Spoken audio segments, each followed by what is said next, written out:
Alright, I'm doing this video about tools and to get started with purchasing tools, what it takes.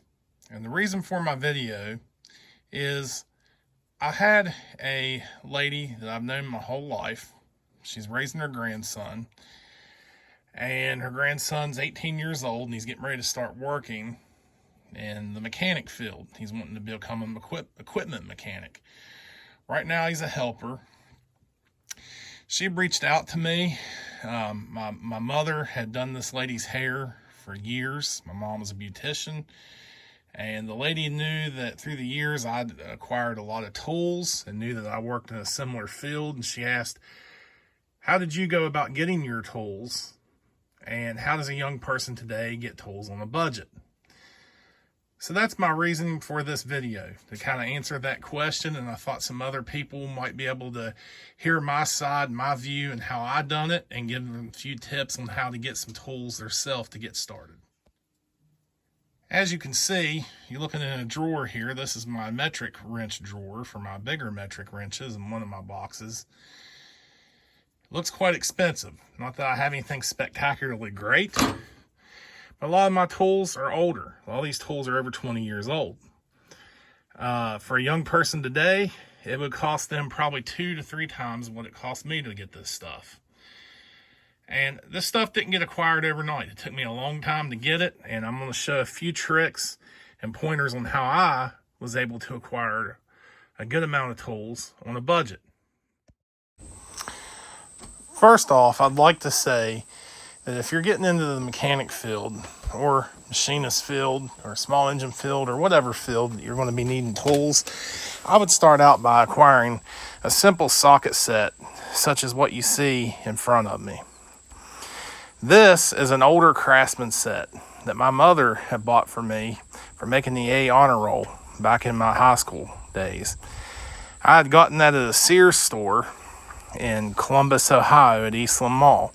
My mom, I think, paid somewhere around $140 for that set, and that was nearly 25 years ago. A set like that is what is really needed to get started. It will give you the basic fundamentals to get started.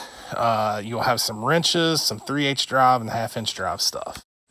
You can buy a set like this online or at a retail location like Harbor Freight, and they're all good. You can even find sets like this used from time to time. I've even seen sets similar to this on Facebook Marketplace for sale for a very good deal. And it may not be a bad option to get you started. As you can see, this set has 1/2-inch, 3/8 drive, and 1/4-inch drive. And that's what's really needed in a broad range of fields to get a young person started in the field. Also, it's nice to look for a set that is name brand so that way you can have a lifetime warranty. Again, this will be a fundamental set to get you started. You don't necessarily have to buy one used. You can get some good deals on some new ones online or in a retail location, as I said.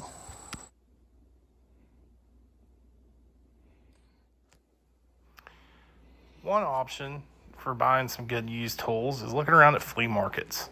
There's flea markets all across the country, and usually most all flea markets have tools. As you see here is an item I've recently purchased in the last year at a flea market for $1. And you've seen the price tag on it.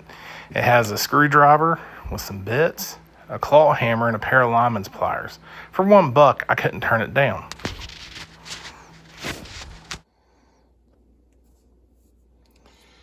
What I have here is some other tools I've recently acquired in the last year at a flea market. I got this Husky screwdriver that you can put different 1/4-inch bits into for 50 cents. It did not come with bits, but I have many. I got this little pocket wrench with some sockets, and you can see $1. It was well worth it, even though it's not a tool I'm going to use all the time, but so far $1.50. One of my prized possessions I got at a flea market for $1 was this dead blow hammer made by SK Tools. So altogether, right here, $2.50 gets you a few tools. Not that these are tools that are going to be great and you're going to probably make a living with, but to get started, you really can't go wrong. If I lost this hammer, and I hope I never do, but I'm only out of $1. Same way with this screwdriver. 50 cents is a lot better than paying 40 bucks. Another option for buying some good quality used tools is looking around at thrift stores. Thrift stores are stores that have items that have been donated and they're reselling. Places such as Goodwill, Salvation Armies, and church thrift stores. As you see here, I picked these up a couple years ago at a thrift store for $6.99. It was in brand new condition. Hey, for $6.99 and it being a metric semi-deep well set, I couldn't go wrong.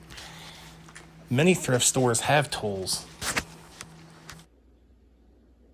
Another option that young people have for getting and acquiring tools is yard sales or estate sales. Yard sales and estate sales are basically the same thing. It's where people are selling things, usually on weekends at their home. And estate sales can sometimes be handled by large companies that come in and price stuff. It's one price one day, the next day it's another price to sell it all. But I do some yard sales. I don't go much, but I have a few items here that I've picked up over the years at yard sales. And it's a good way to get some tools for a little bit of nothing. A lot of the younger generation, doesn't know things such as yard sales, flea markets, auctions, and that's one reason I'm kind of mentioning this in this video, is to let some of them know some of the things that's out there. A lot of the younger generation only knows Amazon or eBay or something like that, Facebook Marketplace, but there is other options out there and good ways of acquiring good tools.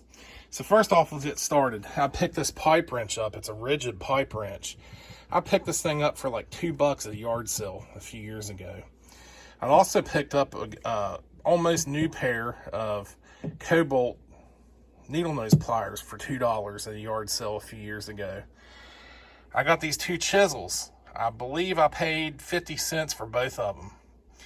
And in another yard sale, I acquired two small engine tools that I use quite a bit for like $1 for both of them. And this is a spark tester that you can put on to check, make sure an engine has spark. It does work. And this is something called a flywheel nut puller or a flywheel nut tool for like a Briggs & Stratton. A lot of people wouldn't need that or have it or know what it is, but I had another one, but I couldn't turn it down, for the money. So, a yard sale is a good option too for acquiring tools, especially if you're on a budget and just starting out. Another good option to buy tools is going to an auction.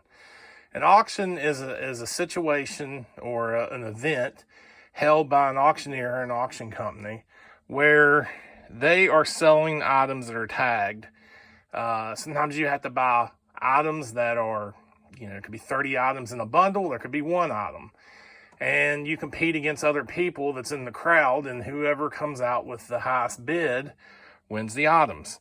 So this right here, even though it's just one pair of locking pliers, is an example of what you can get at an auction sometimes in bulk. I happened to acquire 15 pairs of these for $10 at an auction just last winter.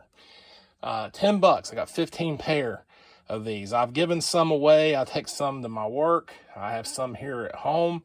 And then a few of these I've actually put in another auction and got my money back. So I got several free pairs of these locking pliers. Yes, I know, they're made in China. They're nothing great, but they're fine. For welding, vice grip, something to hold something together when you're welding, they're fine. But auctions can sometimes be a good option too to acquire tools.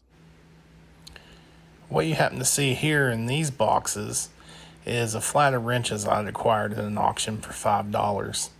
There's all various sizes of SAE wrenches in that box. Yes, I see there is some Pittsburgh stuff from Harbor Freight, but there's also some Snap-on and Duralast wrenches in that box. For $5, I could not go wrong. When you go to an auction, most of the time the tools are bunched up like that or in a bundle. The buyer takes all for the money. All right, so back in 2021, I was at an auction. It was a farm estate auction, and things were selling high. As you know, back during the pandemic, everything was higher. I had not acquired anything at that sale. I was there the whole day. I more or less went just to have fun. And normally at auctions, they usually sell the small stuff on wagons first, such as tools and things like that. This particular sale, they sold 2 wagons first, and they left 1 wagon to the very end of the sale. The wagon that they waited on had a lot of hand tools on it. A lot of people had already left, and I happened to have stayed, and I'm glad I did. The hand tools started selling pretty cheap. A lot of people, like I said, left, and this is one of the purchases I got. There was 2 wrenches. One was a 1.5 inch Proto. The other one was a Craftsman 1/16. And I got these for $5. Both wrenches for $5. You couldn't even touch this 1.5 inch wrench, probably even in a Tecton or something on Amazon, for under $20, let alone being a Proto. I couldn't imagine what that would cost to buy that Proto alone. And then, of course, there was a Craftsman 1/16. So for $5, I couldn't go wrong. I did buy a few other tools. I can't quite remember at this point what they were. Couple tools I probably paid too much for, but, you know, auctions are a good option too to get tools. So what you see right here in review is what $20 will get you at an auction roughly in tools. Now keep in mind, I was able to sell off the rest of them, so I technically only got about $10 in all these tools now. Now, keep in mind also, just because it's an auction and tools are at an auction, it does not mean it's going to be cheap. Some auctions, tools can be way higher than what you can buy them for. I have found since the pandemic, auctions, the tool prices at auctions have went up a lot, especially since a lot of the auctions went online. So that sometimes isn't always a good option.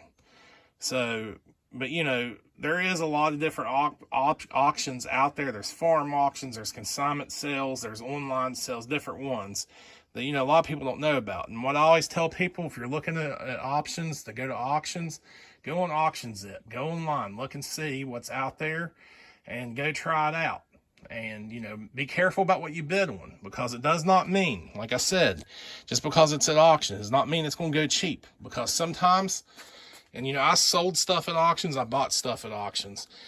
Sometimes, you know, people can get carried away. They want to bid up the next person. Sometimes you can get things and you pay more for it than what you could have probably bought it for new. That's happened to me. Back before smartphones and I could really check the internet prices, I was bad about going to some of the new power tool auctions. And wow, if I'd just known and really would have had access to the internet or a smartphone at that time and known when I could have got things for on Amazon or eBay, I would have been a lot better off.